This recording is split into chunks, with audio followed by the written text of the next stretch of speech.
archive's completely shut down, and now it's blinking back. Try to go back live. It says live. It says live. Are we on Oh, or no, we're not? we're not. We're not. It's showing.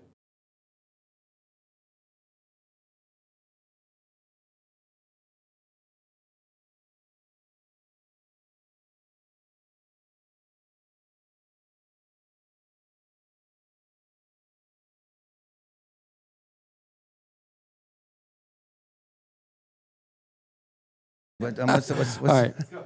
I don't even know what the hell was last you said, George. I mean, you were saying said you something. were What I was stupid. He said saying. you were stupid. What I was Is that what saying. you said? Am I on? The picture, yeah. All right. What I was saying is that Trump didn't post. But I remember what you said. I wonder what they heard last. That's the problem because I wanted because what you said a lot of stuff was good stuff, but it's stuff we need to dissect because and I don't know what everybody heard. What I ended on was that Trump didn't post that video. If he didn't, as a standalone video, it was tacked on to a rather elaborate long video on election integrity, the 2020 election, Dominion voting machines. I'm trying to remember what the other company is. I don't know why I just forgot it. That's all right. Because I was trying to get to the meme. And this was tacked on. And Trump denied knowing anything about it. He goes, look, I watched tons of things. I forwarded them on. They should have watched it to the end. He said, well, you need to apologize. I'm not going to apologize. I mean, there was no you intent. brought up so many different He things. says, I didn't. So the point, there's two separate issues here. Tim Scott said it's the most racist thing to come out of the White House, apart completely from what Tim Scott said. What makes it racist? What makes the video racist? Which video? The one with the Obama With the what Lion King what show. makes the Yes. video racist? You As had it. monkeys? That's not all that we had there. No, but Context matters. That's what I understand that, brother. But Okay. look, you have a PR part of it. You're looking at this understand. strictly cerebral, and you're making points that are cerebral, but you're not making. And I'm gonna say this respectfully. You're not making practical points. The reality is this is affecting people, and I understand what your point is. I think we should talk about ethnicity less also, because when I talk about race, there's only one race, the human race. Period. End of story. But if the example I use, because you are ideologically correct, we should talk about it less. Morgan Freeman style. Quit looking at me as a black man, and I'll quit looking at you as a white man. Quit talking about it. I don't want a Black History Month. I'm with Morgan Freeman. He said it years ago. He's right. But the problem is, here's the way I describe it politically. Again, remember, it's about winning. For me, everyone can have your motivation. To me, it's about winning. We don't win elections. It doesn't matter what you think. All the ideology, everything that we think, it doesn't mean shit. We're going to have an open border again. Just make sure I understand. Are you suggesting elections are going to turn on this? I don't know, brother. Elections turn on a lot of things. Special elections, we're going to talk about them, turned on something. Turned on something. All you need to do is you rile people up. So I have no idea if it's going to turn on this. It's this plus that plus that plus that. And guess what? We lose the election. Okay. Trump is impeached and his agenda is done. And so all of us can just bitch in our little echo chambers all we want, but we're not going to move the needle. I want to move the needle. That's my deal. So if you're in a crowd and the whole crowd is running and the crowd is running for the wrong reason, let's say they're wrong and stupidly, but you don't know that. If you don't run with the crowd for a little while, guess what? You get trampled. You got to run with the crowd for a little while. Hey, dumbasses, you're running for the wrong reason. And then you pull yourself out of the crowd and let them keep running, and then you stop. But if you don't run initially with them, you're going to get trampled. We're going to get politically trampled if we don't address this. That's why we need to talk about it. And that's why it should be talked about and explained and given context or redirect people. Because if you don't direct them, they will keep going off the reservation. And so to me, there's a lot of different things here. I agree that it was tacked on video. But Trump has to take responsibility for it in the sense that, and this is what I think, because I listened to his interview. I wanted to make sure. Because there's a lot of people posting, and there's people that are normally with Trump that are like, oh, I don't know how to defend this, and I'm getting text messages. Like, hold on, I had to catch up. So I went back and looked at it. I don't have an X account, so I don't have to mess with this crap. But someone sent it to me, and I watched it, I looked at it, then I listened to his interview when he was on the plane, because he's directly asked about it, and he answers it, and he answers other questions, and I think from a PR position, if we were in a room. And if you would have given him the advice, don't talk about it, I would have said, that's terrible advice. I mean that lovingly and respectfully. I would have said, let me tell you how I suggest you handle it, President Trump, Mr. President. I would say, I didn't know it was posted. I was approving the first part of it on election integrity, which is a big issue. And I hope you'll ask me questions about election integrity. And then it was passed on to someone else. And that was ridiculous. That was irresponsible. We talked to the person. They're no longer going to be doing this. And I can see why people are upset. That wasn't my intention. And I didn't know. Thank you for letting me know. Done. It's dealt with. Iran? That's what I would have done. I would have done something like that. But he and I wrote it down because let me tell you his responses. So I'm talking about PR. Do I think he's a racist? I do not think he's a racist. I've seen no evidence that President Trump is a racist. Supporting Jackson when he ran for president, Oprah. I mean, this guy, I have not seen evidence of it. Only God knows his heart, but I have not seen evidence that he's a racist. So Trump says things like, I'm the least racist president in a long time. So I'm the least drunk out of all my friends. So you're still a drunk, but you're the least drunk? It's a bad choice of words. I'm the least, so you're racist, you're just the least racist president. So all of our presidents have been racist, but you're the least racist one. That's a stupid statement. Come on, think through it. And then he was asked, do you condemn the racist part of the video? Of course I do. Okay, great. But he shouldn't have had to ask for the press to ask him that question. He should have taken charge of it. He should have controlled the narrative, and then he can go where he wants to go with it. But because he's not, and because we all know one of his strengths and weaknesses is his arrogance that he can go and do stuff that nobody else can do and take, but then he can't course correct and take responsibility. He's the president of the United States. It was posted on his Truth Social or wherever the hell it was. You got to take the hit for that. You got, even at the very least, like, you know what? I passed it on to so-and-so. They got fired. Do you think they should fire a PR person for doing that? How stupid are you to think that you're going to post on the president of the United States? Remember, for Carlos Danger and all those, foot suckers on Trump. I mean, I support President Trump. If he could run again, I would vote for him again. But he just handled this horribly. Again, I mean, just call it what it is. You're the president of the United States and you hand it to Fulano. And Fulano posts a video like that and you think it's no big deal, he should get fired. Either that or at the very least, if it's your nephew or something, they're no longer going to be in that position. Now, don't out him. Don't say his name. Say, I take responsibility ultimately, but I didn't know it was happening. But it's my thing. And it wasn't, I don't support that. And I can see why people are upset. We took care of it and we addressed it. And take the next question. That's my 2 cents, because I've been in those situations before locally. To say that we shouldn't talk about it and it's a nothing burger, I just think that's politically the wrong approach, George. That's my opinion. But I mean, okay. I understand what you meant, but I'm saying politically. Well, I want to hear you out, and this is often the problem with issues that you and I debate vociferously and intensely, like we do, is that we just agree on so much. But there are certain things that I just fundamentally disagree. There's assumptions I made, and I think they are practical. And just the fact that they're cerebral and they're rational doesn't make them impractical.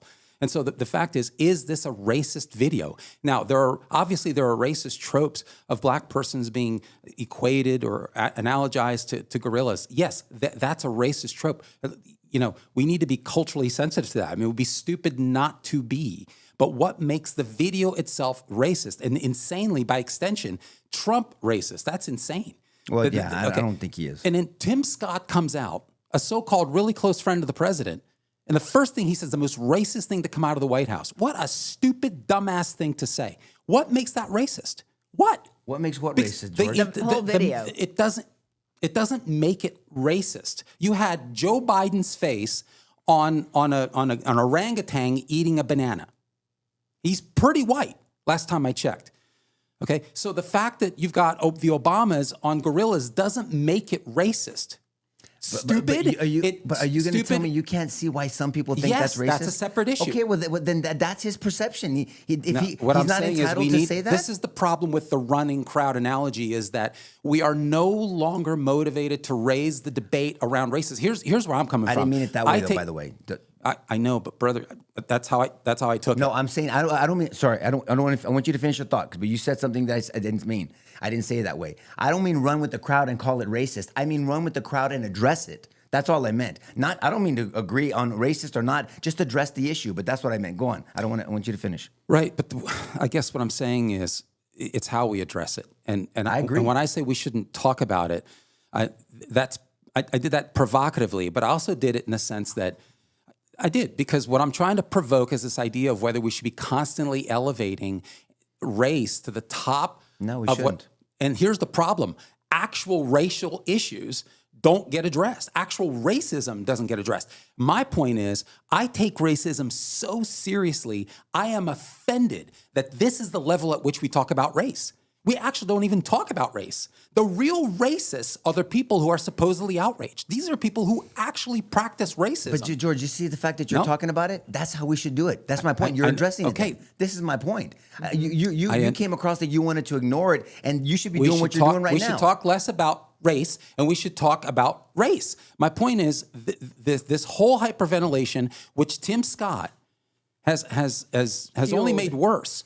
He's only made worse. So the proper thing to do is to call up the President of the United States. Apparently, you're very good friends with him. Call him up and say, hey, you aware of what's going on? What's the deal here? Let's talk about this. Because before I get out there and start making comments on it, because people are already asking me, I want to make sure that I understand what's going on.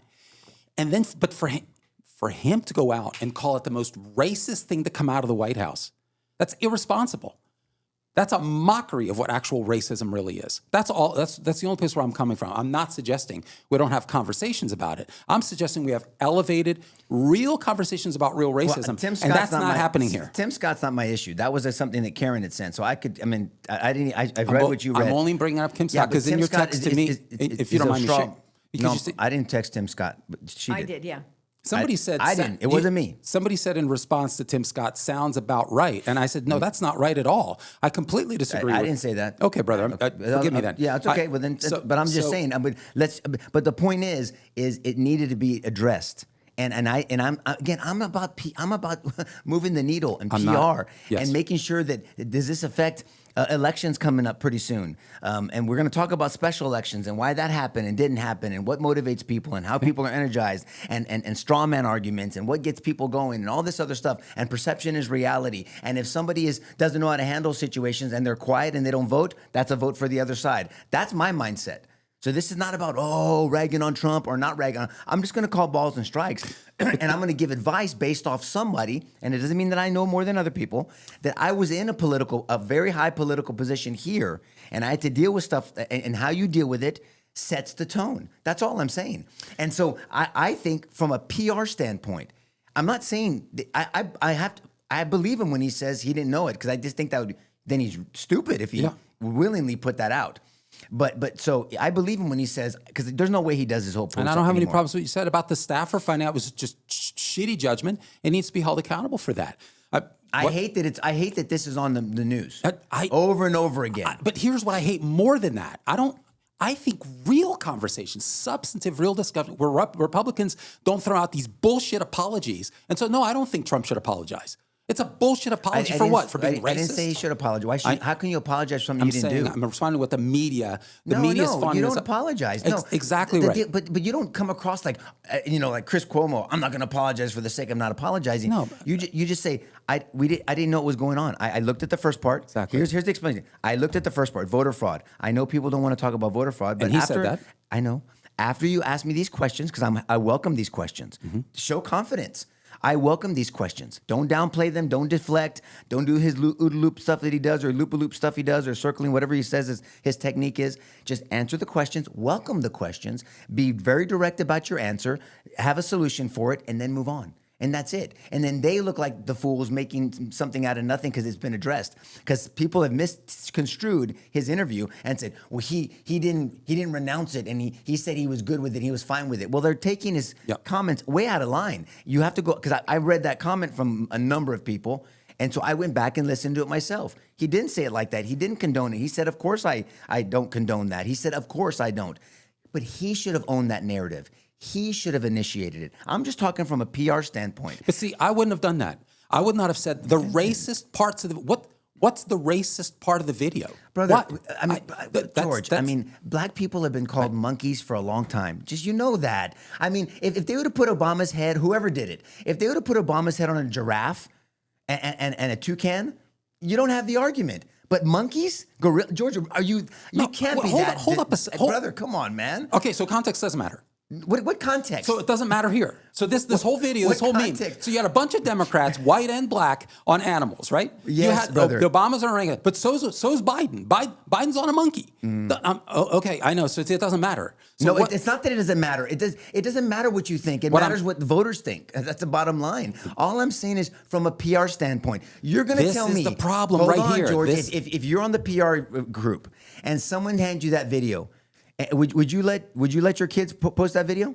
No, bud, I Hold on, wouldn't. It's a separate issue. No, it's not a separate issue. Would you let your kids post that video? It's a judgment issue. Would you let your kids No, post that I issue? would not. Okay, then why would we want the president to post that video? That's all I'm saying. And if you and I were in that PR meeting, Not we would because say, it's not because the video's racist. it doesn't matter what it is. It's what it's perceived. I do not concede. Why don't you go to lunch? Why don't you go to lunch with women?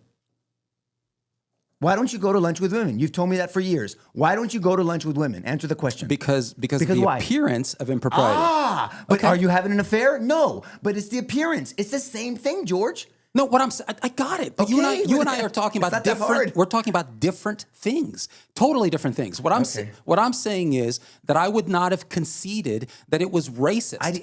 I'm not saying you should have. But he did. Who did? Trump did. Oh, well, then the most shouldn't have. racist part of course I don't. Well, wait a minute. Hold on. I see what you're saying.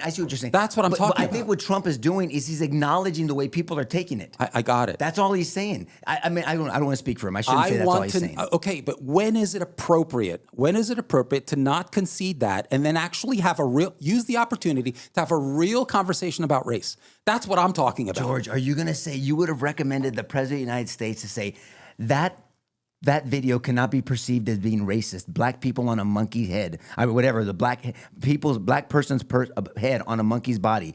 That you're gonna want him to stop the interview and say that's not racist. You want to talk about it? That's what your advice would be to the president? No way you would advise that. Okay, so I'm saying look at the video contextually. No, brother, It doesn't matter, right? If you're explaining, you're losing. It doesn't matter. If if you're explaining, you're losing in politics, Dad. If I'm explaining I'm losing it in Yes, politics? Okay. yes. Well, I think we just said that a bunch of elections, and in fact, this is the problem in midterms, where nothing's being explained. Brother, somebody's explaining it. You have There's to a own narrative. the narrative. You have to own the narrative. If you would have taken charge and said, yeah, you don't even talk about racist. I can see why people took that wrong. It was stupid. It was foolish. We talked to the I would have person. said that. I would have said this is absolutely stupid. Okay, say that. That's what I'm saying. Shitty judgment. I never would have done it. I agree. Obviously, people are going to perceive it that way. Is the video racist? Let me talk to you about what's real racism, and then talk about. Is the video racist, Mr. President?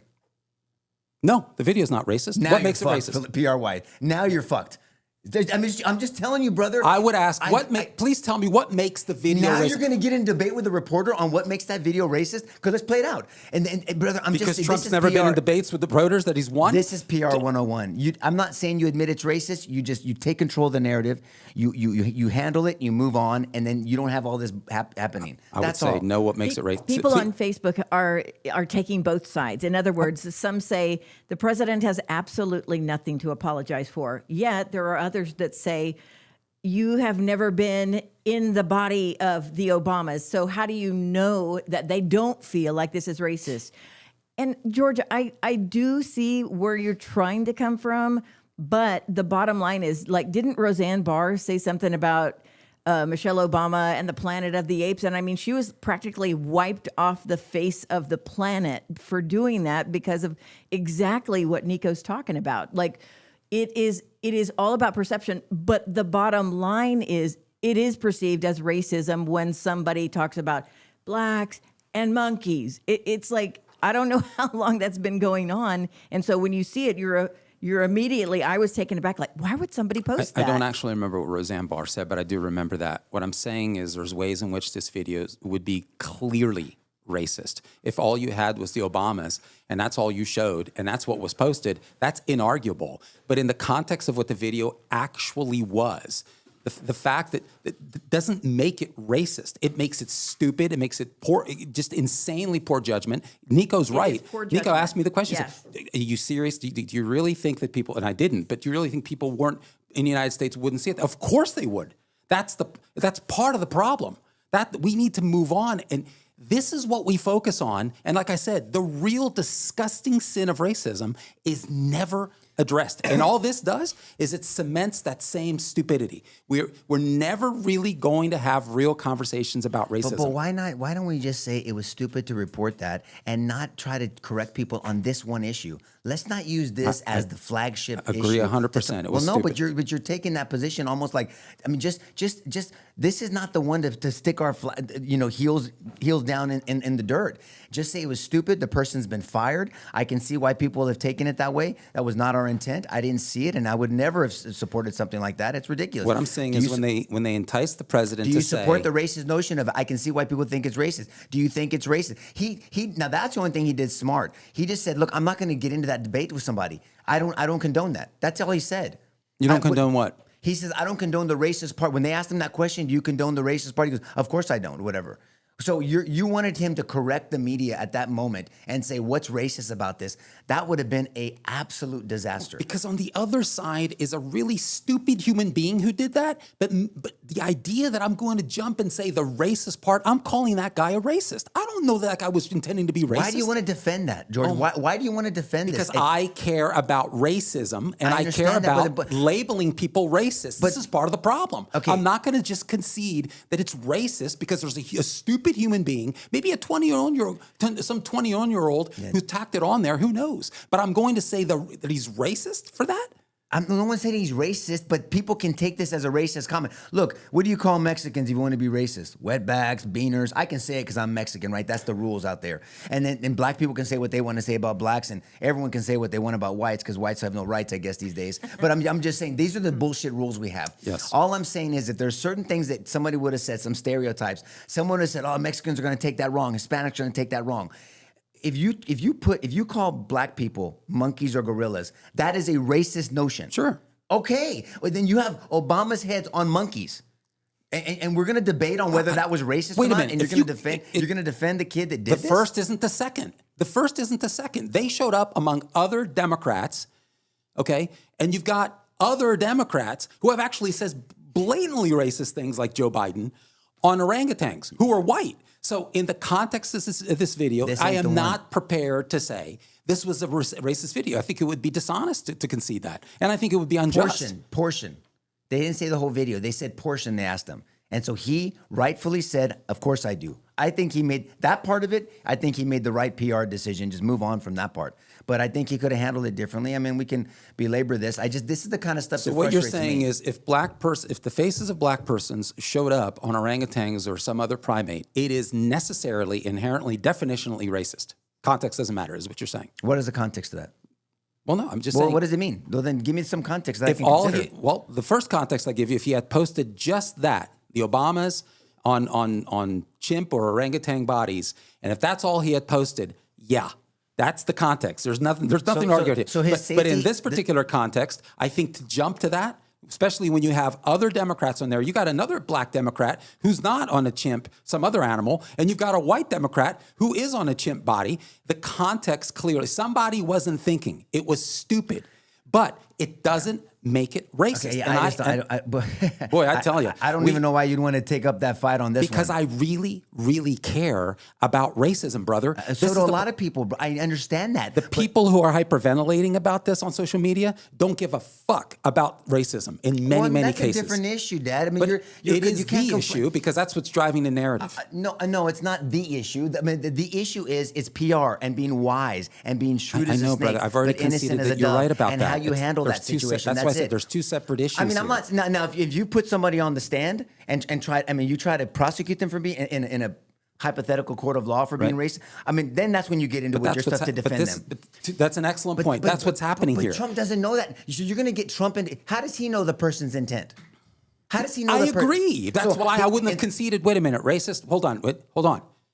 You want to talk about real racism? Then take it down that path. That would have been a horrible. I don't think so. Yes, I don't think so. I promise I don't you. think so. Whatever the intent was, wouldn't you both agree that no mistakes need to be made? No, I agree. None. 100%. This was stupid. It should never have been on there. It was beyond idiotic judgment. No, there's no argument there. I sure as hell wouldn't have put it up. But that's a separate issue. There's no argument there. Nico and I are aligned. You think he's handled it well? You think Trump has handled it well from a PR standpoint? If you have to think that long, the answer is no. I don't think so. Well, that's my point then. That's all I'm saying. I know, brother, I'm not here to defend whether the staffer, quote unquote, was racist or not. That's not the issue for me. This was not handled well, and the president should have known better to handle this thing well. I'm not saying he's racist. I've not seen any objective evidence that President Trump is racist. The thing he did right was not to apologize for it. The thing he did wrong was to concede that somehow there's a racist component in the video. I would not have conceded that. But I have to say, And I would have used the opportunity because the man can. I can't, but he can. He's got a platform that touches virtually everybody on the planet at this point, and he's done it before. He's used that platform to correct the record, to change the subject, and people follow along. This would have been an opportunity to do that. And I can't believe that Tim Scott, honestly, all Tim Scott did was make it far worse. Well, I'm not gonna don't let him be the scapegoat on this one, George. This is not about Tim Scott. This is about the staffer and how Trump has handled it. Tim wait a Scott minute. is What do you mean entitled. scapegoat? Why are we even talking about Tim Scott? Who Because cares? I mean, on every single article that I've read on this, on CNN, on Vox, on How many the interviews has he BBC, done? How many CBS, ABC, Tim Scott is pictured front and center as somehow validating this notion that Trump is racist and it was a he did racist not- post. No. Wait, what were you getting that from? Tim made one comment. He had one and everybody's using it. What do you mean that he's supporting Trump's racist? No. He's being used in the article. He can't control that. Oh my goodness! You're saying that Tim Scott didn't have the presence of mind to know what would happen as soon as he So posted you're going to that. rag on Tim Scott, but you're going to defend Trump? I mean, I'm not be defending consistent. Trump. You just asked me, did Trump handle it well? And I just said no. No, but the wherewithal to know that the staffer didn't check what his staffer did. You're going to tell me that Trump lets a staffer post for him? He actually conceded that. And he said but thousands of and posts. he has the wherewithal. But you're going to rag on Tim Scott? Hold on a second. For this? Back up a moment. Consistent. Under the circumstances, it's totally understandable that Trump would not have checked that. The staffer should be held responsible because it is their job to vet all of the material. Trump saw an election integrity video. He posted that and tacked on the end, which he didn't see, is this bullshit video. So there's nothing to apologize for here. I didn't say that. I didn't say to apologize. I agree. For And it. I mean, but and the fire the staffer, fine, fire the staffer for shitty judgment. But the idea that this was racist, and on the other end is this racist staffer, got a real problem with that. Tim Scott says the most racist thing to come out of the White House. Let's talk about what Tim Scott said, just to be fair, because I want to be fair to Tim Scott since we're fair to everyone else. Praying it was fake because it's the most racist thing I've seen out of the White House, not from Trump.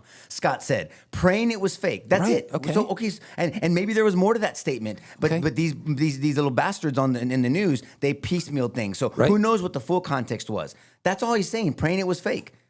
Because it's the most racist thing. And Trump says, I'm the least racist president. I mean, hold on a sec. The most racist thing to come out of the White House? Give me a break, man. The most racist thing to come out of the White House? Compare something other racist that's come out of the White House. Look, again. That's his opinion. Well, let the man have an opinion. What other racist thing has come out of the White House that you've seen?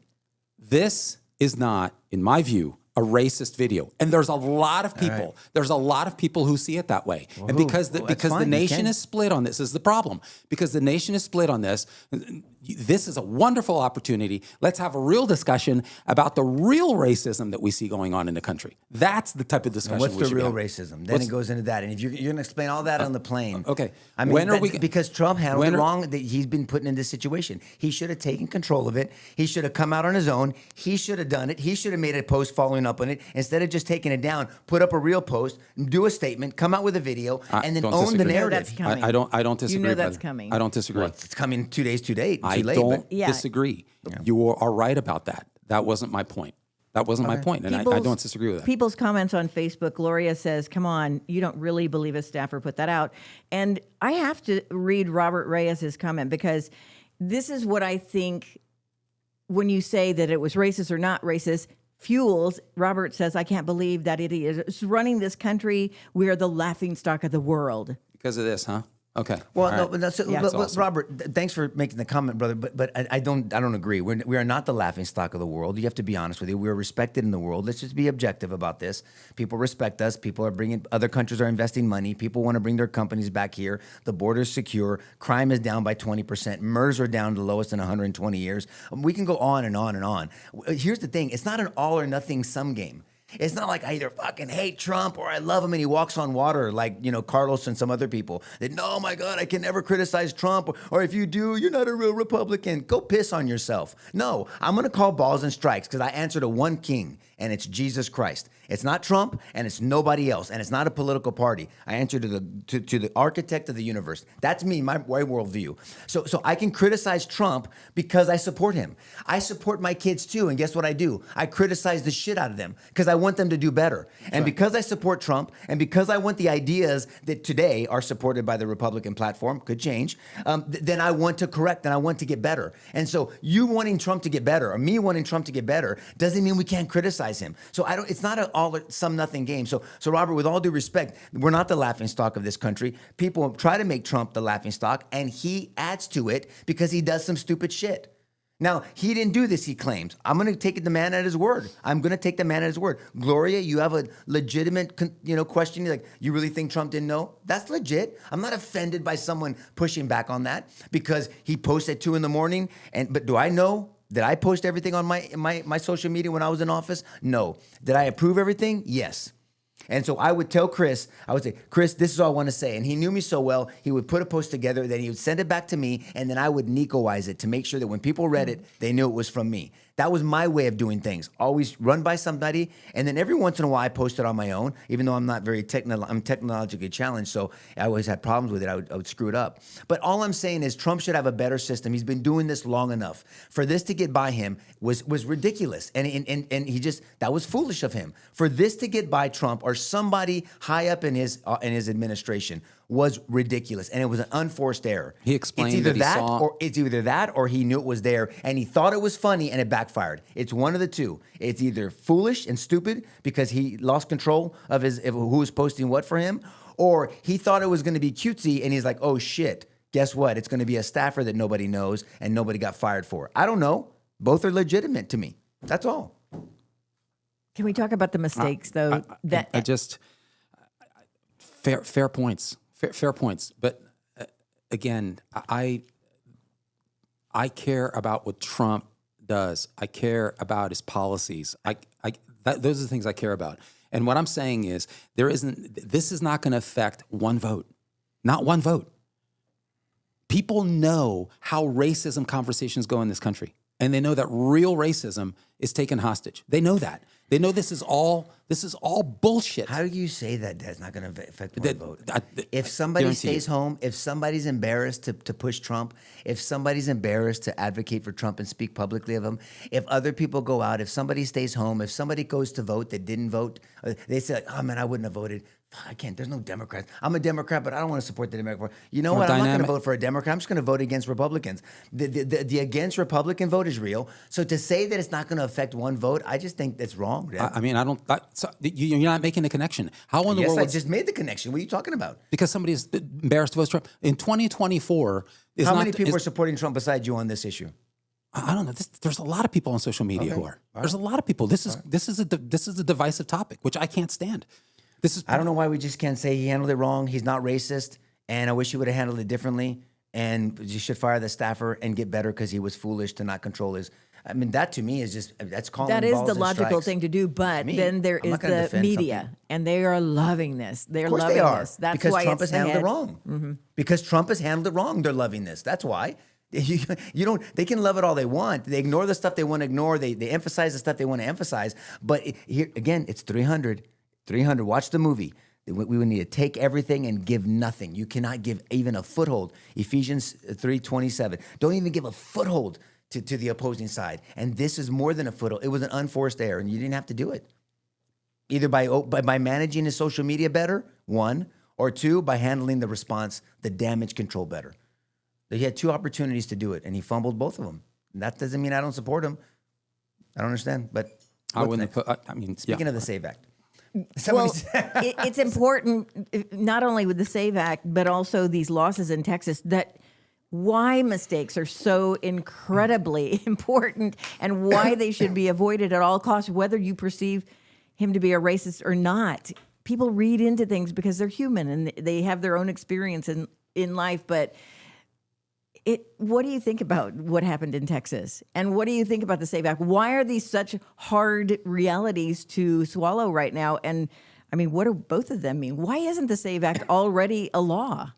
It is. I know, but to get everybody on board, to not fight it, Now it's Well, women you that are going to mentioned have a two hard things. I don't time. know, you asked George the question, so I want to give George the opportunity to answer it if he wants to. You talked about the special election and you talked about the SAVE Act. The special election, the thing that people are really looking at is that District 9 race up near Fort Worth. I mean, that was a 34-point swing. That was a 34-point swing. Republicans me won sick. that by 20 points. They lost by 14. That's not an insignificant point. Now, how much credit, how much attention do you put on special elections where people asleep or people at their social clubs or whatever they're doing and they're not paying attention? Well, somebody was paying attention. See, people stayed home and other people were energized. That's my point. That proves my point right there. Now, I get it. Special election is not the end all be all. The RNC, I'm going to say it again, sucks. Because they should have been watching this thing. Who's manning the gates? How about that? Who's manning the gates? You don't have a 34-point swing and you're just like, no big deal. A 34-point swing. Am I right, Georgia, or am I accurate? That's Horrible. correct. I mean, that's horrible. insane to me. I mean, 10. So 14 points. Democrats won by 14 points in that election. We can go back and forth on idea. I got it, man. But to me, we're not. That's not moving the needle. That's losing the needle. Wake You up. lost the needle. You don't even know what needle you are to push.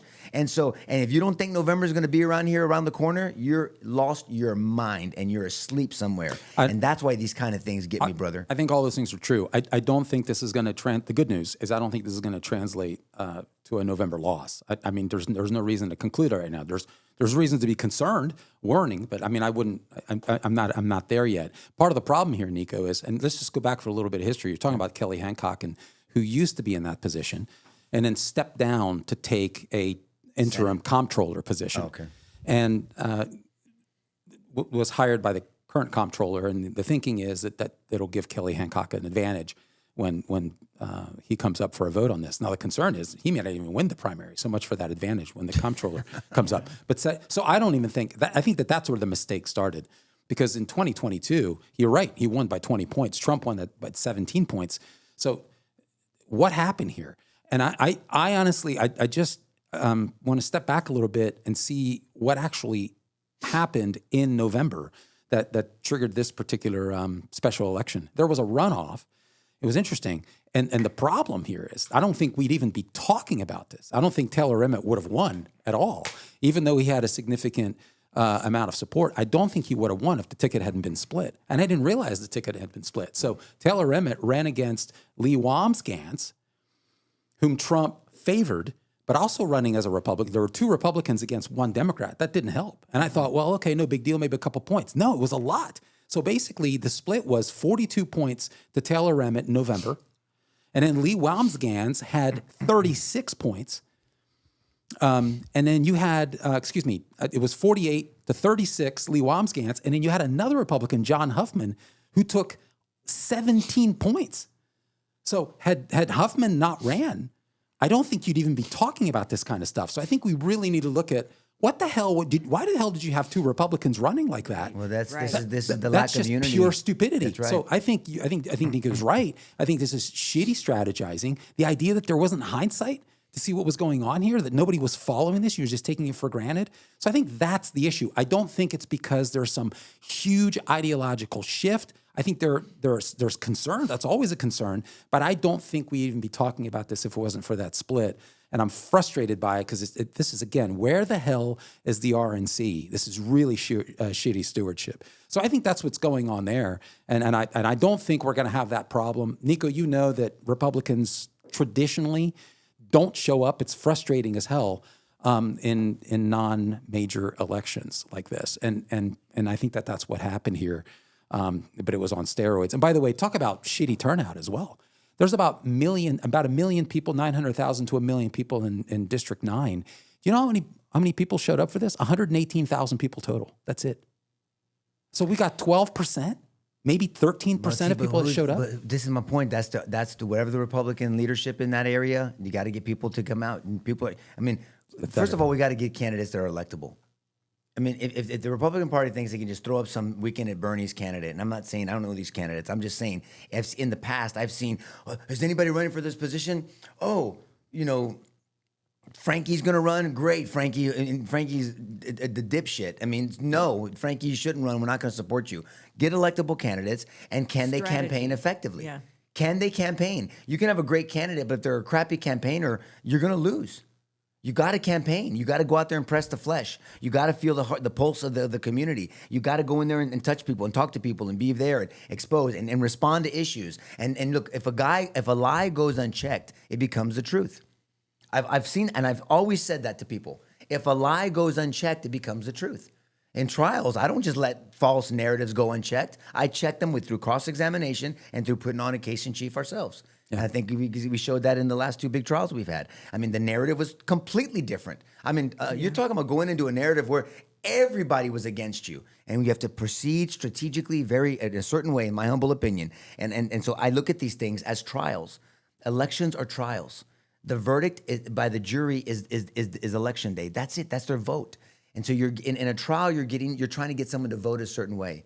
When they have a false narrative, when there's evidence, through cross-examination, through presenting evidence, through experts, whatever you're doing, and campaigns need to be funded, they need surrogates, there needs to be a plan, there needs to be a ground game, there needs to be a mailing game, a mail-out, because you send your mailers, there needs to be a knock and drag game, get people out to vote and make sure you encourage people, all that stuff. There's a lot that goes into campaigns. So I think that would have made all the difference. All of that would have made all the difference. Sure and the fact that somebody should have talked to Huffman and say, stay the hell out of the race, give me a break, show some unity here. And then when this happened, when after the runoff, he refused to support WOMSCANs. Yeah, that's bad. In the special election. WOM scams. What the fuck? But vote for WOM scams. You scam? I mean, God, what a name. WOMSGANs. Whatever, brother. That's just you change So he your refused to. So Huffman lost, and the courteous, appropriate thing to do would have been to support WOMSGANs. Yeah, refused to do it. So I mean, this was just a cluster of horrors, and so we just. I know, but that's why low voter turnout, especially on the Republican side, is so extremely blaring in our faces right now. Because and that's why I brought up the SAVE Act. Who knows what was promised or what people that are not legal get or instructed to do when they vote. And they are going to go out and vote. The illegals, if there is not some way to stop it, it has to be Americans only, because who knows? Like, they're already voting. Isn't that going to make things worse if Republicans don't vote?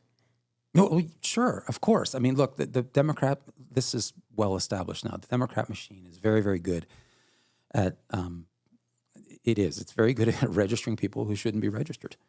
I mean, the number of non-citizens that are registered in the country are through the roof. This has been well established. There's 16 years worth of tons of research data on this.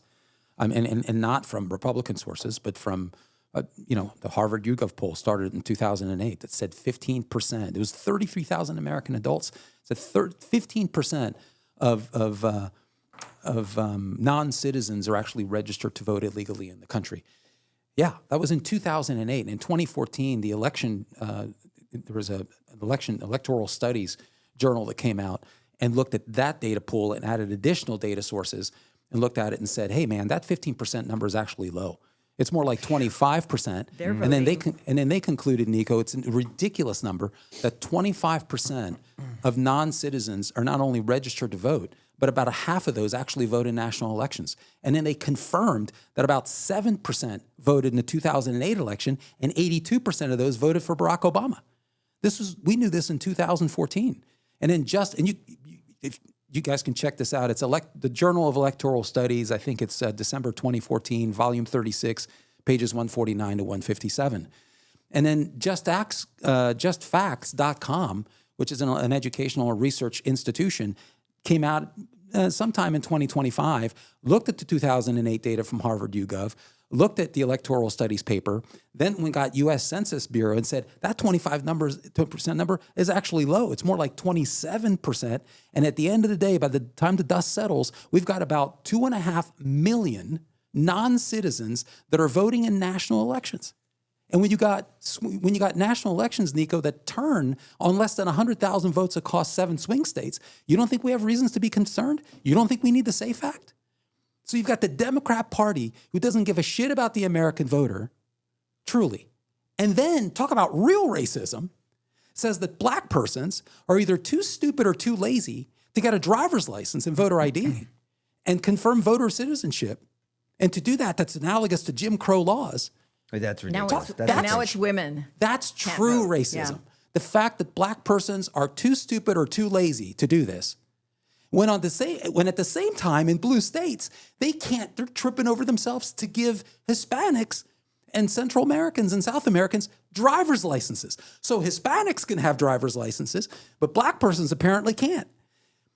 This is a party that has made racism a central tenet to its ideology. Well, yes, because And they sit can't win in arguments. Because they can't win arguments. That's why. They can't win Exactly. arguments on ideas. Exactly. And so what Chip Roy did in this bill was it just required people for federal elections, because the states can set their own elections, right? And we know that, the separation of power, states and government can't control the states, so to speak, to show proof of citizenship or naturalization papers. I mean, the birth certificate. And US voter passport, ID. Just those two things. And a photo ID, yes.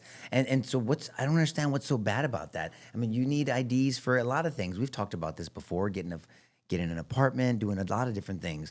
I mean, it just to me, this is just a red herring. But again, it's about educating people, controlling the narrative, calling them out. This is not a bad thing. And we talked about this. What's that guy Hinton from CNN? I mean, Harry Enton. Mm-hmm. People support this. Oh, it's super popular. I'm talking about blacks, Yes. Hispanics, Yes. whites. I mean, people support this, that they want. I mean, this is what the people want. And the Supreme so Court has glad you said brought it's that. not. It's But illegal to ask But look for at the ID. numbers are through the roof. It's 84% of Americans. Yep. It's 85% of white Americans. It's 76% of black Americans. It's 82% of Hispanic Americans. Yeah. This is overwhelmingly Yeah, it's not popular. even close. 70% of Democrats, and I'm not talking about the insane base, 70% of Democrats have no problem with it. But the leadership won't. And they know, and let me just say this right now, if this passes, and there's a way to make it pass without the filibuster, Ugh. there's a way to do it. Will John Thune do it? And people don't understand this, but most people, you guys need to call. You really do, because the House passed it. The House passed it, and it's been sitting for months in the Senate.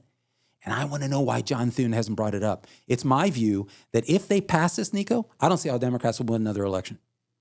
I don't. Wow. Look, And, I mean, everybody wants it because it's common sense. well, it is common sense, but there's practical issues that have to be considered, because ideally, of course, it's a great idea and it's part of our law already. But how do you're going to have enforcement issues? What do you do? Sue states? You got to think about that. I mean, you got to say, look, it's going to get rough, like growing pains of us going into this is strictly off the radio stuff. But I mean, you're gonna have to. What are you gonna do? Sue states? Do all voters have to go back and register, like myself and you guys? Do we have to go back and register ourselves? Okay, well there's like 200 and something million people that are gonna have to go back and register. And what's that process gonna look like? There's just some practical execution issues. My license expired, almost expired about 2-3 months ago. And we went down to the DMV, and they made me get my passport. Yeah, your birth certificate or your So you're passport saying has at to be that time- presented. And like a that's the dumbass, state- I had to drive back. And I'm the one that I got pissed while I was there. And I'm like, wait a minute, I'm being a bit of a hypocrite here. So because I'm like, you don't know that I'm an American? You know? I guess with a name like now What that- Hat, I hope. So Now without a hearing. and then she goes, Now without due process, bitch. what a dick. I knew that. You Sorry, step into it. Where the Sorry, fuck are sorry. these investigators? You trust so much. All right. But anyway, so 36 states have already adopted a voter ID policy. And they're bringing on, I mean, just because I just experienced it and Steph same way. I mean, you have to prove citizenship. And what they do is they keep a record, and it's valid for 7 years. They keep a record of your passport. And that's fine. And this is common sense stuff. And so I want to know why John Thune. I do too. I want to know Anybody why. asked them? Yeah. Very frustrating. Are they using this as a negotiating chip to get something else passed? Because you don't dick with this. This is a very, very big deal. It is important to understand, if you look at the census movement right now, by the time you get to 2030, I pray to God we survive getting there. By the time you get to 2030, virtually everyone agrees that you're gonna see a deflation in Democrat congressional apportionment. You've got solidly blue states right now where there's a mass exodus to Texas and Florida and Arizona and Louisiana and other red states. People can't leave these states fast enough. That's number one. The only way that those congressional seats can remain, Nico, is if they're replaced. By whom? Well, by an influx of foreigners. What? That sounds conspiratorial. No, dumbass. It's been happening. Yeah, Look yeah, around at the that's southern real. border. That's real. This is the only way. I love what you said. They can't win on issues. They can't win on the cerebral stuff. They can't win on the rational stuff. Americans used to actually think through things, but we don't. They carry people away on emotional shit. Meanwhile, they're gutting them and their families and their futures. This is a big deal. And you don't have, people are saying, well, because you need a 60 vote. No, you actually don't. We need to get back to the way, in fact, they need to start doing this. Forget this 60 vote shit. Nico, remember, I don't know if you do remember this, but Rule 22 in the Senate is a debate rule, which says that every time you have a major bill, you debate it.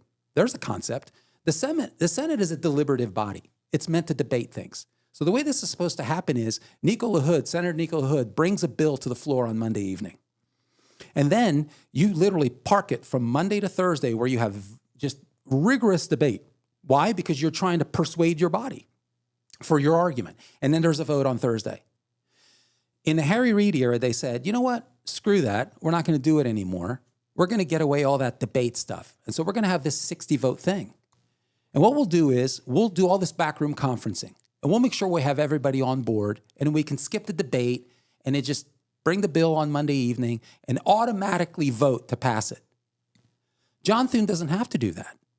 That's actually not even in the Senate rules. Oh, I didn't know that. No, it's not. So what can he do? That's his whole invoke cloture to end debate. They invoke cloture right after that. So the way it's supposed to happen is you actually are supposed to bring a bill. See, nobody wants to do this because it's messy. And you've seen some examples in the last 10 years. The marathon speeches. So what happens is you bring a bill to the floor. And then if you've got an issue with it, Democrat, like in this case, you can have Democrat senator come and they literally stand there and they can carry on and on and on and on. Yeah, Booker did that. And why are they doing that? And Ted Cruz did it too. And you literally, you can't go to the restroom. You can't take a break. So you better have somebody right behind you. Because the way this works is if John Thune insists that this comes to the floor, what happens is as soon as debate stops, and they can debate it, they have a clock on it from that Monday evening to Thursday. Once they stop debating, it automatically goes to a 51 simple majority vote. And if there's unity from Republicans, this passes. So nobody wants to sit there and watch dumbass speeches and boring speeches. I get it. Green eggs and ham. You don't want to listen to green eggs and ham again? I get it. Nobody wants to do that. I totally understand that. But you know what? It's a small price to pay for what's at stake. Oh yeah, no, I think look. You signed up for it, Jack. it's like stepping into the ring and saying, "I don't want to get hit." Exactly. You step into the ring and you get hit. That's the way it goes. You know where you can see it? Watch Mr. Smith Goes to Washington with James Stewart. That's exactly how this is supposed to work. The Senate doesn't deliberate anything anymore. We don't actually debate anything anymore. It's all backroom conferencing. And you're saying, and you can debate it from Monday to Thursday. And then once that ends, does anybody go? It automatically goes to 51 because you satisfied the debate requirement. But do you recess at nighttime, or is it like a marathon debate? No, it's a marathon. So from Monday when it comes to the floor to Thursday, Interesting. you have to tag people in and just say, "I'm going to go sleep for an hour." It's continuous debate with no recess. I'm looking at the rule. There's no recess. I mean, unless somebody can prove me wrong, I'm not seeing recess. So why this haven't they done This that? is why it's very physically taxing. Wow. It is. And it's boring as hell. Nobody wants to do that. Nobody wants to do that. Republicans or Democrats. And so the invoking of cloture is kind of the lazy sort of workaround. How about we just come together? We just come together. And now all it takes is somebody threatening that they're going to filibuster and it shuts everything down. And all I'm saying is this is important enough. I'm telling you, if I was John Thune, he would not only. There's a lot riding here. There really is. I don't see from the numbers. I don't see how Democrats can win. From the numbers, I don't see unless they're cheating, unless they're registering non-citizens, unless they have a bunch of people, the same people that are registered to the same address. Unless they have a ton of signatures that don't actually match what's on record. All the shenanigans. Unless all that bullshit happens, I don't see on the issues how Democrats can win. I don't. So I'm telling you this. This is why somebody answered the question: why are they fighting tooth and nail against this? Somebody, please. It's so popular. Why are they fighting? Right. It's only the Democrat leadership in the base. Why? Because they know it's at stake. Well, their someone needs to future. talk to Thune. Karen, call him up, please. Okay, I'll call him after the Rest of show. the balls. I mean, but really, why hasn't that been done? They just don't want to do it because it's a pain in the butt, or what? Well, it was kind of a rhetorical question I asked Nico. I mean, what do you think it is? Do you think it's a negotiating chip they're using for some other bill? Department of Homeland Security is a big deal right now that they're threatening not to fund Department of Homeland Security. Who's threatening not to fund it? No, that's coming up here pretty soon. No, but That's- who Chuck Schumer is threatening not to fund Okay, it so but what you're saying is with this, because of ICE. but if we do this way, the way that the rules allow, we don't need to negotiate. What are you going to hold back? No, on? what I'm saying is that they don't sacrifice the SAVE Act in order to pass the funding for Department of Homeland Security. But how do you fund the department? Do you do the same thing? You're talking about through a bill or through a funding? What's that mechanism? Educate me now. No, I mean it's the same. We go through the same mechanism of funding, but Then double they're down and swapping. keep doing it. Then That's I mean, what- look, that's I mean, what I I'm just saying. Look, I don't. You don't. That's what I If someone think. is so unreasonable, I mean, I believe in Isaiah 1, right? Let's sit down and reason together. But if you have someone that's trying to derail the country, by their ideas, then you just got to use the rules to your advantage, and you have to be shrewd as a snake, man. And you have to. This is Matthew 10, and innocent as a dove, in my opinion. But if I can just bring up the PR argument for a moment here. So you literally have, and think that from Monday to Thursday, you'd have Democrats on national television. Because if this is all that's going on, the national media would follow it. And you'd literally see Democrats up there arguing, supposedly, against something, an 85-15 issue. I don't see how Republicans win, not see- just on the substance, but also on the PR. Well, yeah. You're having this debate, this marathon debate, and then you're tagging out surrogates, or you having Yes. Rubio and Vance and other people doing interviews while they're debating and saying, "Why? What are they resisting?" Yeah, look exactly. at the stats. Look at the polls. Yeah. Look what's going on. I mean, do you why are they resisting this? This is the voice. This is the will of the people. And then so you have this narrative going on while they're debating. So it's all there for them to see. Exactly right. That's what strategically. I don't know who's advising these people. But If you want to understand the technicals know of this, something. because we just gave an overview here, but if you want to understand the technicals, I think there's a really fantastic article on The Federalist. Go to thefederalist.com. It's entitled "Senate GOP Can Fix Elections," meaning actually repair elections, not fix them. Boost Trump and wreck Dems with the SAFE Act. This is by That's true. You have to explain that these days. Talk about PR. So this is written by Rachel Bovard. Man, she does a great job in this piece. Rachel Bovard, and she said, Nico, to your point, this would be like one giant GOP campaign ad. So I don't see how in the world. So why wouldn't Republicans do it? Because honestly, you've got squishy Republicans, and you also have the fact that people don't want to sit there from Monday evening until Thursday. I mean, nobody wants to do that. And can you imagine Not if you even had, for the country. and they're thinking to themselves, man, what if we had to do this for major bills? Yeah, dumbass, that's what you signed up for. Yeah, no but that's kidding. why they did this workaround with the invoking of cloture, which is really kind of a really lazy way. And I think it really cheats Americans, because that's why the Senate's there, to debate this stuff. That's why. It's a deliberative body. They don't do any deliberating these days. It's all... And then you can hear the ideas. You share the ideas. Yes, you hear that's the the debate. point. The jury hears the Exactly. advocacy. This is the point. And then you can influence, instead of by the stupid ass media, you get influenced by the actual senators that are voting on this stuff, and you get to hear their ideas and how it plays out.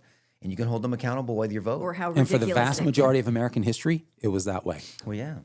Yeah. So anyway, a lot riding on this. This is a big deal, man. Aaron, run for Senate, please. What's next? I don't know. What are we talking about? The bottom line is, what do the midterms look like now? We don't know yet. It's still we still got a lot of. But this is why I get so passionate when there's a fumble, when it's unforced error. It just look. There's no one that, whether we like it or not, and I don't know what it's going to play out to be. If it gets momentum and people are emotional, it goes where it goes. I hope it's a big nothing burger in the end. I hope so. But no matter what, it just shows how divided people are. It shows how divided people are. I mean, even Pastor Ed posted something about it, and he wasn't trying to defend or not defend Trump. He was taking their word that hey, they say it's an accident. They're trying to walk it back, but he was really trying to talk about that God looks at how God looks at everybody, the Imago Dei, and how people could take this as hurtful. So he was just addressing that. And then of course people that want to attack him, I commented it. It turned into something that I just think is ridiculous. And people are just so critical. I mean, it's just, we bitch because the church has lost influence, but that if the church is going to wade into these murky waters, you're going to get some shit on you. That's just the way it goes. You got to wade into these waters. Jesus waded into waters. He talked about the tax. He talked about things. He challenged people back. He talked to the Pharisees. He talked to the people in the crowd, and he marveled at them. They marveled at him because of his wisdom, and he wasn't afraid to wade into murky waters. We have to. If we believe that the church is going to have an influence again, you have to wade into murky waters. And so good for him. I mean, I know his heart. I mean, he has a son that happens to be black. He's adopted, and so he's very passionate about certain things. He wants to stand up for people that took that post wrong. But he was also defending truth, and he ultimately was trying to express God's view of how God looks at all of his creation. And so, but this is my point. If we are scared into corners and we can't talk about things, and I agree with you, George. I wasn't disagreeing with you that we need to talk about things less. Again, I go back and look up Morgan Freeman's interview with Mike Wallace. Years ago, I don't know where Morgan obviously probably lays on the left. He used to be an atheist. I hope he's found the Christ because he's getting up there. And so, but that's me in my heart. I'd love to talk to him about his faith. But all that to say is he was right. He's still right today. That idea is right. He doesn't want a Black History Month. I don't want a Hispanic Heritage Month. Why? I don't want an Autism Awareness Month as a daddy of a child on the spectrum. Why? I live with autism all year long, not just 1 month. So you're going to pacify me with 1 month? I want to educate you all year long. And we need to quit. And that's why I'm very deliberate about this. And I said this to pastors. That's not my black brother, my brown brother, my white brother. That's my brother who happens to be fill in the blank. I don't want to put the descriptive before the subject because then that becomes the identity. If I call you my white sister, well then you're white first before you're my sister. No, you're my sister who happens to be white, and then I have other descriptives about you. And that's what we need to get back to. Brother, I'm with you. And and you know how I am. I'm deliberate about saying that. Here's a guy at the scene who happens to be Hispanic, who's Asian. There's a male around 30 years old, and we even describe that in the legal system. Who's black or Hispanic or whatever. The descriptive comes after the subject. Female, male, and then we describe what they look like. No, I could not agree. I think this is kind of where I'm coming from. I feel upset about it and angry about it. Again, not to get back in the video conversation. Okay. I think it just needs to be deeper. Like it hangs out on this video, and the reality is real racism goes unaddressed. Mm-hmm. Real racism. And that should break the heart of every American and certainly every Christian. Real racism never actually makes the papers. It never actually, can you even say that anymore? Because everything's online now. Right. It never even makes the news. And you've got, I want to talk about, and I shouldn't have said that. I mean, which part? I'm glad you know what I mean when I say we should talk less about race. I think we should talk less about race wrongly. Right. I think we need to talk about it productively and real racism. And when you see real racism happen, everybody ought to join together and repudiate it. And that's actually what's not happening. You've got a political party in the United States that remains in power and that has incredible influence over institutions, over American academia, because they've been able to lull the American public into a false discussion about race, in the meantime, practicing racism. The amount of discrimination that American Democrats have supported through legislation and through policy at local, state, and federal level is ghastly. And those conversations, that's what I want to talk about. I want to talk about policies that are truly discriminatory, that truly prejudice individuals, and that malign individuals for immutable traits. I can't stand the racialized language. I cannot stand the hyphenated shit. It drives me crazy. African Americans, Hispanic Americans, Native Americans, Chinese Americans. I can't stand that crap. You are an American. That's right. Enough. So it's all through the pigment, your skin pigment. Everything is filtered. Everything is analyzed. Everything is discussed through that. But we'll never get there. We'll never get where Martin Luther King and where our faith tells us to go if we just keep hanging out in the descriptive. I mean, it's just we're one race, and we're one nation, and we'll talk about one nation under God. What does that mean? But we're one race, the human race. Now, there's different ethnicities, and I'm proud of my. Here's what I tell people, and these are my quote unquote identifiers. I am a child of God, a husband, a daddy, an American of Lebanese Mexican descent who happens to practice law. And then I have other interests too, but I'm just telling you in the order, and then they go behind that. That's how I look at myself. I'm a child of God first, who looks at the world the way God does. So I see the world the best I can with my imperfect flesh around me, the way God does, and I'm working to do it better and better every day. And so that's why people like Pastor Ed and other people that are talking about this, do you see the imago Dei in other people, the image of God? Whether people reject God or not, they're image bearers. And do we look at it? And that doesn't mean I won't toss tables like Jesus did. It doesn't mean I won't tell someone off. It doesn't mean I won't fight when it's time to fight and get your hands dirty. That's all appropriate at the right time. Ecclesiastes 3 talks about that. I'm just saying, do we see the value in people, and do we think they're worth it? And for us as Christ followers, do we care about their eternal rest? I do. That's why I try my best not to give up on people the best I can. And there's people that I can't stand. I can't stand them. I said that last week or 2 weeks ago. But if they called me to hear about the gospel message, I would drop everything, including my differences, to talk to them about Jesus Christ. I would. Amen. Is that why it is so important to rededicate the country as one nation under God? No, I mean, it's exactly right. It ultimately comes down to that, because racism is ultimately a corruption of the soul. That really is. I mean, the idea that you have some internal prejudice against another human being simply either because they have a different skin color, because they're a different ethnicity, that's gross. It's just grotesque. The idea that they're less human, less valuable, less of of an image bearer. This is a disgusting, contorted, corrupted view of humanity. So it should be repudiated in the strongest terms. This is why this is a weird thing for me, ironically, because the first part of our discussion, we were going back and forth. A casual listener who's been sucked up on this very superficial discussion about race will conclude that Araujo is racist. Whereas what's animating me is a disgust that we're not actually talking about real racism. I'm disgusted by that. When you look at Ed's post, which I read and I love, he said something that he said, I pray healing for the hurt. And when I read that, I thought, I'm frustrated and deeply angered and hurt that people would be hurt. We're at a point where you're actually hurt by that video. Whereas real racism, where people are being demeaned, and I believe that's happening in the country. I believe that there's systemic racism, just not systemic racism in the way the Democrats talking about it. I believe that there are Democrat policies. I mean, ever since Lyndon Johnson's war on poverty, give me a break, which disproportionately disenfranchises people of color, truly and legitimately, particularly in urban areas. That's a Democrat policy. Affirmative action policies have been terrible and have resulted in mass racism. The United States Supreme Court finally had to weigh in and say you cannot handle your race admissions at major American universities through the prism of color. So can we talk about real racism? I think Ed's right. He said, I pray healing for the hurt. And this post is a simple acknowledgement that I hurt because my black brothers and sisters hurt in moments like these. I hurt because we continue to feel the wound of this pain over and over again. Where I would, and I love Ed, and I've told Nico this many times, Ed's a tender-hearted soul. When he says that he's hurt, he means that. This isn't an empty, he means that. But a part of me is like, why are we hurt over something like this?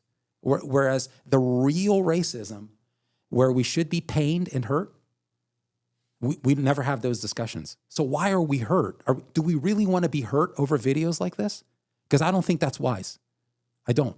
I mean, the word hurt is interesting to me. I mean, when I did a post years, not even years ago. I guess it was a year and a half ago. I'm trying to think. I'm trying to look it up. It was back. When was it? I don't know. It was a post on Michael, and it was. It was a post on Michael. I was trying to honor Davi. You can go back and look at it. It's on my Instagram. Remember that one, George? So I was trying to honor Davi of how she loves our family, and she loves Michael. And I do this post. I go, I can't honor my wife enough regarding the way she loves not only me, but our children in a special way. She has heavenly patience and focus to nurture our son, Michael, who's on the spectrum of autism. This is just one of many situations we face with our precious son. The Lord continues to use Michael to teach us and mature us, our entire family. And it's a video of Davi driving with Michael to the pediatric neurologist and here's context. So she's driving on back roads, you can tell, and Michael's having a sensory breakdown, an overload. He's having a meltdown. And when he has meltdowns, he'll reach out and just try to, because he doesn't know what to do, and so we give him stuff to bite, and he'll Sometimes he'll hit himself. He's bitten us before. Thank God he doesn't do that much anymore, so we give him a towel to bite. But and a mommy of a child on the spectrum and a parent, you know the level of attention you need to give. And he's in a seatbelt, and Michael, stop. And she's driving. I mean, 7,100 comments. And some of them were vile. I wasn't hurt by it. I was angry. I wasn't hurt by it. I mean, I'm talking about, what a great promotion for abortion. Oh, you should have aborted him. Oh, you know, what a great commercial for contraception. Why don't you leave him on the side of the road? He's like that because you don't beat him enough. I mean, and then another, 123,000 likes, 5.5 million views. Oh my goodness. It went viral. And part of it is because my stupid ass, I had to comment back. But I mean, she wasn't driving on the highway. She knew what she was doing. She was recording because the doctor said, I need to see his meltdowns because he was trying to do something. We weren't going to medicate him. He was trying to test. We did an MRI to check it. There was so much context to this. And I wasn't even posting it for that reason. I was just trying to show how much she's patient. And if you watched the rest of the video, back there, you would see that after him being emotional and crying, and it's just painful to watch, he calms down and she goes, Michael, are you okay? We made it. And then she looks at the camera and does one of Davi's faces like, this is my life. And she does it with joy because we love Michael and he's wonderful. And but people don't watch that. And I'm, of course, I'm fucking going back at with him. And then she's like, Chulo, just ignore them. No, piss on them. I'm not going to ignore them. And then so many people came to our defense. All I'm saying is this is the emotions people have. So you got to get into the weeds. You got to get into murky waters. You got to stand for truth. We got to get context to your point, and there is context. But my issue was the way it was handled. That's all. Because I want the ideas that today are supported by the Republican platform to bless the most amount of people. And I think we're seeing that in data. If we can get past the emotion and we can get past the personality, because it's personality, then we can see the actual policies that you support and we support are truly making a difference and moving the needle for it. But that's why I don't like to give anything up, and why, to me, it's about the next election. Because Trump's not going to be in office in 3 years. And it's about midterms, and it's about the next presidential election, and it's about this country, and it's about my kids, and it's about my future grandkids. That's my motivation. It's not about whether I support Trump. Yeah, all right, get over it. But I'm going to also constructively make comments and criticize when I think that he didn't do things right. I mean, that's it. I mean, the only person that is perfect is Christ. I don't question him. I question why he's allowed something to happen. I don't question his character or his wisdom. But we can question other people's character and wisdom all day long, and we should. So that's it. So I mean, this is the world we live in, Karen. And so to your question about one nation under God, look, is it going to move the needle? I don't know. I think this country has waded so far away from the foundation, from the foundational ideas, not just faith, but also just structure. I mean, the administrative state country was never designed to have all these, three-letter agencies run everything, make laws, enforce laws, not be elected, unelected officials and bureaucrats that have no accountability. The administrative law is screwing up this constitutional republic, and the drift, just like you're in the ocean, the drift away from looking at God as the answer. These inalienable rights endowed on us by our Creator. It's in our documents. It's an idea that our founding fathers believed. They believed that we have rights. They are natural rights. They were given to us by a transcendent being, a God, our Creator. And it wasn't Allah, and it's not Buddha or Hare Krishna. Sorry, I'm not sorry. It's the God of the Bible. It's replete. We have an abundance of riches. We have an embarrassment of riches to support that. Whether you like it or not, doesn't mean you have to be a Christian, but that's the ideas, that we have these rights endowed on us by God. That government, you're there, you're instituted by us. We hand you the authority, the consent of the people. Say, you protect these rights given to us by God. That's the way this constitutional republic is set up. And we've gotten so far away from that. And because we are one nation under that God gives us free will. That's right. To reject him, because he really wants a relationship with us. If he forces himself on us, then it's not genuine. Then that means you're just a slave or a robot. And God doesn't want a slave or a robot. He could have created them. He wanted people. He wanted sons and daughters. And he loved us so much that he left heaven, the throne of heaven, to come down here and bankrupt heaven to die for our sins, live a life we couldn't live, die a death we deserve, and offer us a gift we didn't earn. That's the gospel. That's the New Testament, right? That's the good news of Christ and the Christian story. So one nation under God, I think, is a beautiful thing, but it only happens if Christians grow a pair of church bells and start living it out and be able to defend the faith. And pastors Like Pastor Ed. You can criticize him all you want. Is he perfect? No. He'll be the first person to tell you he's not perfect. But he's pursuing Christ. And he's not afraid to wade into societal issues and political issues. May more pastors be bold to do that. And he'll do it imperfectly. And last time I checked, guess who wasn't perfect about it also? The fucking disciples. All them bozos. They left Jesus and ran and scattered it. And Peter, Billy Badass, I'll never let them do that. I'll cut off ears and I'll never let them get you. And then he denies Christ 3 times in the temple.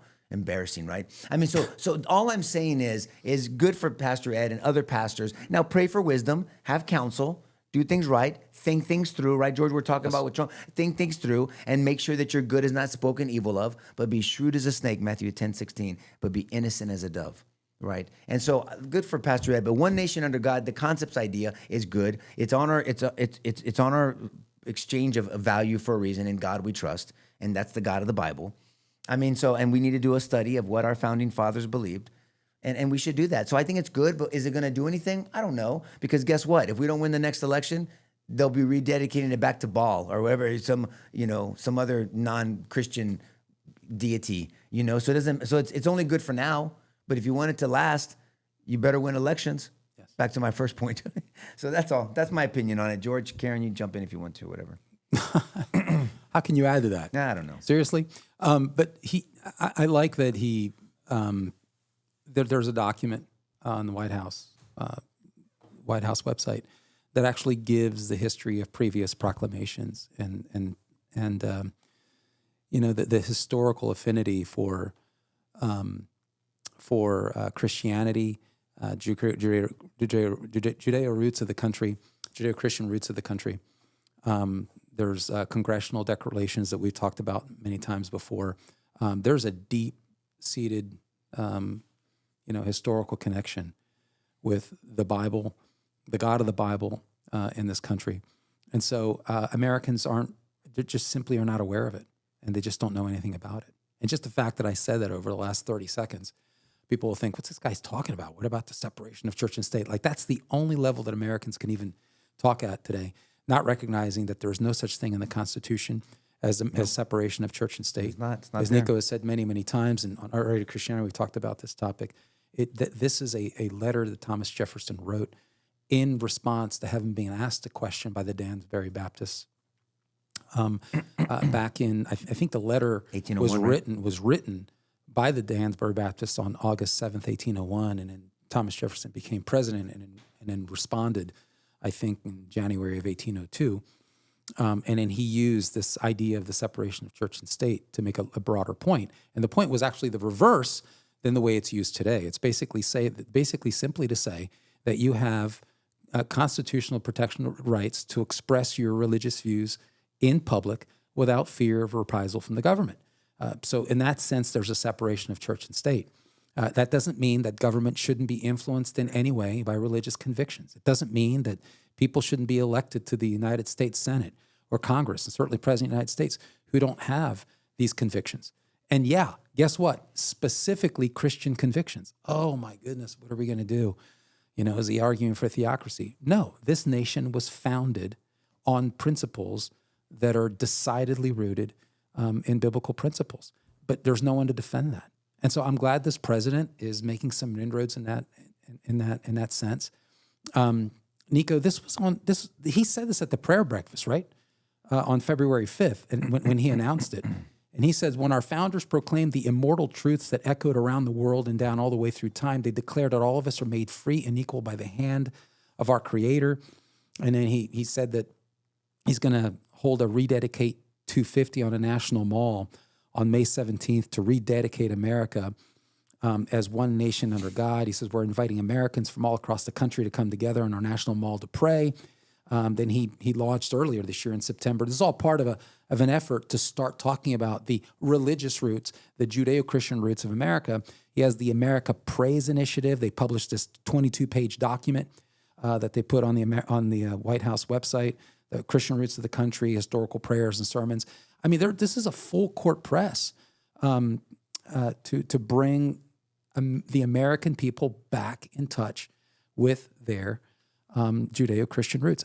That's a historical proposition. Obviously, there's religious components and spiritual components, but this is the history of the country. That's just the way it is. But why don't we talk about it? So Trump is forcing that conversation using Because we're his not pulpit taught to it. do Because that. people are ignorant to it. That's why pastors don't want to talk about that because it gets quote unquote political. It's Matthew 28:19 is a political statement, and it's the Great Commission, and it's the last thing Jesus said before he ascended back into heaven. He said, "Go into all nations, making disciples of all men, teaching them to obey all that I've commanded, baptizing them in the name of the Father, Son, and Holy Spirit." Go into all nations, go make, teach, go make, teach. So, and what George and I, Karen, you've heard us say this, a good definition of politics. Everyone thinks of partisanship. We're the only dumbasses in the world that cares about Republican, Democrat, because we're the only ones that have those two parties. But it's a set of ideas advocated by a group of people to affect the lives of others. That's a good working definition of what politics mean. Politico, those are root words of that. A set of ideas advocated by a group of people to affect the lives of others. That's Matthew 28:19. Matthew 28:19 is a political statement. It's not a partisan statement. That's a different discussion. What partisan, what platform accepts my Jesus? But that's a political statement. Go make disciples, teach them to obey what I have taught. Set of ideas, Jesus' ideas, advocated by a group of people, Christians, to affect the lives of others. Repent. That's a political statement. We don't have to like it. We don't care if you like it. That's what Jesus said. We're called ambassadors for Christ in 2 Corinthians 5. And there's no boundaries on that statement. That's any type of politics. And so it certainly includes American politics and government politics and partisan politics. Ideas. Right. And so, and this president, this administration, I have to say, talk about the number of executive orders to make it okay to talk about this in the public square. I mean, an executive order that I thought was interesting, we were just talking about Ed, concerns the Johnson Amendment, which kind of ties the hands of what pastors are able to talk about from the pulpit or traditionally. And Trump signed an executive order, and it eases those restrictions on pastors to comment on political issues. And so the sort of guardrail there is you can't really advocate a candidate. Are you kidding me? But I can talk about policy all day long. Why can't I address that from the pulpit? If there's a policy that flies in the face of a biblical conviction or a biblical principle, blatantly, you know what they are most of the times on issues of marriage, on issues of the sanctity of human life. Those kinds of things. And yes, even illegal immigration, because I think that is a fundamentally moral. Illegal immigration is immoral. It's about theft. And last time I checked, that was one of the commandments. It's about theft. When people come into this country uninvited, and the government of the United States aids and abets that illegality, they come in here and they feed off services that are meant for the American taxpayer who are paying into that. That's theft. That's a problem. Last time I checked, God's not okay with that. And the idea that you feel badly for people who live in shitty countries doesn't make it okay. So to have the liberty to talk about these things in a church context and say these are issues that God cares about, because ultimately human beings on the end of this discussion that are being affected in a bad way. Yeah, take the handcuffs off. Let pastors talk about this kind of stuff. Government policy, I'd encourage it. Well, nobody cares when Mamdani talks about Islamic ideas because he's doing it. Exactly. Did you see that video that was going around? I think I sent it to you guys. Sure. Yes. Mamdani's openly talking about stuff and went into. Yes. And then this Islamic movement that is real, and we've talked about it for years, and I'm glad that people are finally noticing it. They're not even quiet about it. They're not even secret. They're not even stealth anymore about it. Not at all. They're just overt. But people, you can't criticize Islamic ideology, but you can shit on Christianity. Who accepted that piñata mentality? Yep. Grow up here, man. This is why we have to be shrewd but innocent. Our intent has to be good. We have to be looking for God for wisdom and character, but also for our strength, and be able to articulate why these ideas and debate them back and forth. And you only do that by wading into the ring of the society and into these murky waters. That yes, you can be called names and you're political, and then pastors shut down. Well, that's why the church has no influence anymore. Yeah. That's why. So don't bitch about it. That's my complaint. Just don't complain about it. And we've lost ground. Go sit in your prayer room, and you're going to heaven. I'll see you there. I'm going to try to take as many people as I can with me and make sure that the land that I left is in better shape than when I found it, because I care about where my kids and my grandkids grow up. We got to go back to the Engel versus Vital at some point. We need to get back to the 1962 decision that took it's a big deal. Prayer out of American schools, which was it's disgusting that even happened, and just the judicial reasoning behind it is just so pathetically flawed. We need to talk about that and the impact that it had on American culture. But today we're at a point where the Bible itself can't even be discussed in a public classroom. Well, separation of church and state. What are you talking about? It's literature. It has But historical you can have value. a pride flag. Misunderstood. But you can have a Right. pride flag. Right. I mean, are you serious? I mean, this is my point. I mean, you even, I love the judges. And yet you can teach on the pillars of Islam. Yeah, Right? That's okay. exactly. Why is that okay? This is my and you can point. have students recite the Shahada, and which is the being other taught pillars in the UK. Sure. And how's that okay?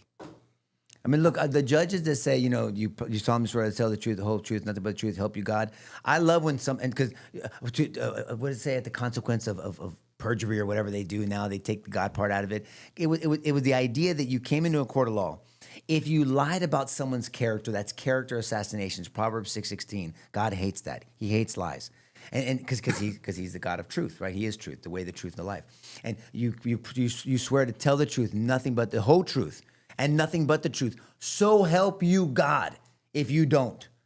That mindset that I'm going to stand before the community and I'm going to assassinate someone's character and lie that only God can help me. Forget about the laws.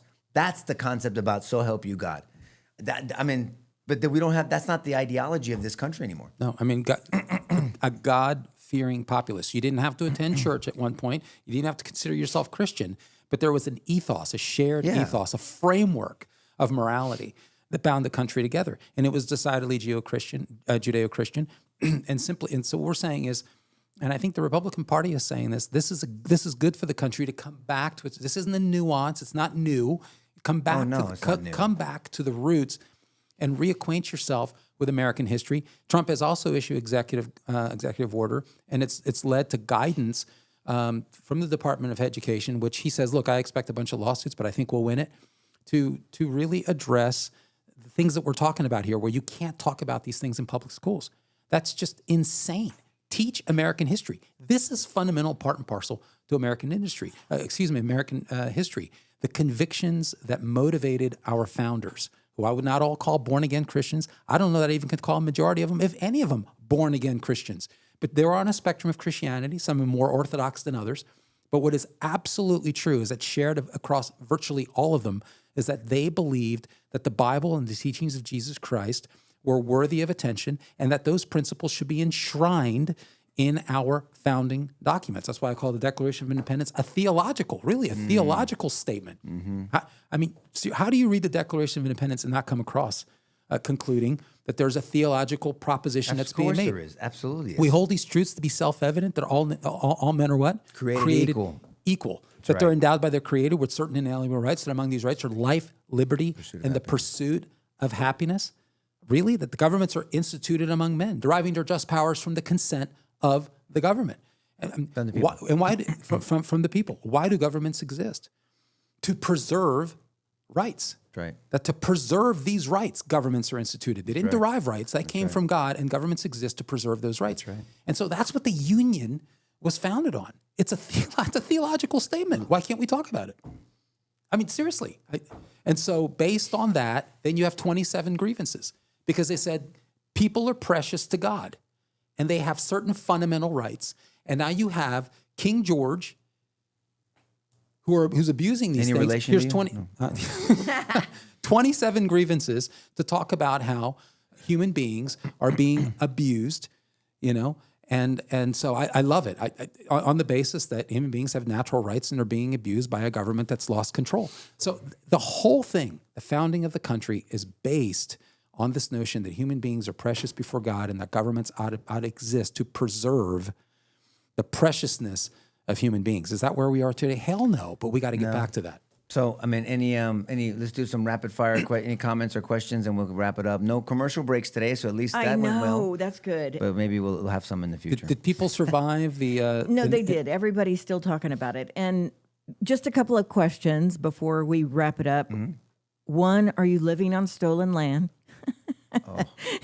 And two, people are talking about, stop it, Kid Rock or Bad Bunny Oh, wow. Okay. for the Super Bowl. Oh, well, I don't know I don't know who Turning Bad Point Bunny is having their own halftime show with Who's gonna Kid play? Rock. Oh, Kid good. Rock. Yeah, look, I mean, I've heard Bad Bunny is an interesting person. I don't know anything about this dude. Is it a guy? Bad Bunny is a guy, and Okay, well, he's... calling yourself a bunny is a problem if you're a dude. That's what somebody else was saying. I mean, that's weird. He hates ICE. We know that. He lives in America. And Yeah, he's- but that look, I love that all that backlash from that singer lady.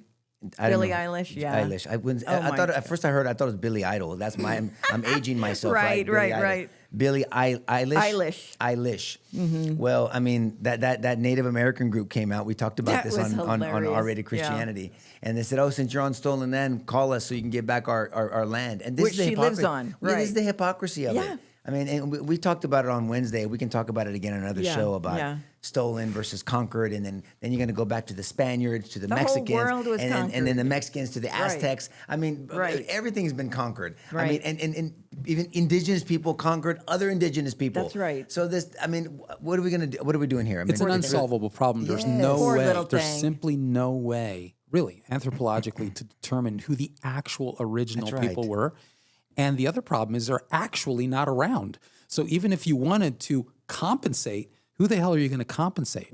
So how about just start where you are, right? And recognize that we're not 2.5 minutes old. We're 250 years old. Yes, man. And so this has been going on for a while. There was How about- purchases. There was this. There was stuff done if bad. you're of truly course. concerned about injustice, then there's ways to address that. I mean, and particularly here in a constitutional republic. Oh my goodness. Well, whatever. Anything else? Well, there's two people, Clay and Sammy, that are arguing, I guess, about the halftime show because Sammy says, it was bad to put Bad Bunny in as the halftime show because isn't the Super Bowl kind of like an all-American event that tries Yeah. to bring people together to, think so. like, we're American, and who cares who's playing in the Super Bowl? I think so. And Clay just says, well, we all know MAGA's just a bunch of racists, so it's fitting to put Bad Bunny in, so who cares anyway? MAGA's a bunch of racists. Yes. Oh, even the black and brown people that Yeah, support that. exactly. I mean, look, this is my point. This is to George's point earlier. That when you throw these, fascist and racist around, then it really dilutes the real fascist and the real racist around. And so I don't know. I mean, look, you're entitled to that opinion. I just would love to have conversations with people to press back. And why do you think that way? What do you mean by that? When you ask an open-ended question and really are open to hear the response, because maybe it can change or influence your opinion.